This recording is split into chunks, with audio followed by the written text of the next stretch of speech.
विद्यानिकेतन प्रशालेत मराठी भाषा गौरव दिवस साजरा. मोहोळ तालुक्यातील मसले चौधरी येथील विद्यानिकेतन प्रशालेत मराठी भाषा गौरव दिवस उत्साहात साजरा करण्यात आला. या कार्यक्रमाच्या अध्यक्षस्थानी नागनाथ धुमाळ हे होते. प्रशालेचे मुख्याध्यापक राजेंद्र जाधव यांच्या हस्ते थोर साहित्यिक वि वा शिरवाडकर यांच्या प्रतिमेचे पूजन करण्यात आले. शिवानंद बोधले यांनी ज्ञानपीठ पुरस्कार विजेते कुसुमाग्रजांच्या साहित्याची ओळख करून देत कुसुमाग्रजांची कणा ही प्रसिद्ध कविता सादर केली. महबूब शेख, श्रावणी पोटरे, अस्लेशा सिरसट या विद्यार्थ्यांनी मराठी दिनाचे महत्त्व आपल्या मनोगतातून व्यक्त केले.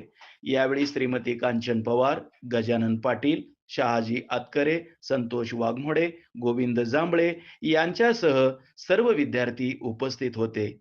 मी शिवानंद बोधले, मोहोळ प्रतिनिधी, स्टार न्यूज, सोलापूर.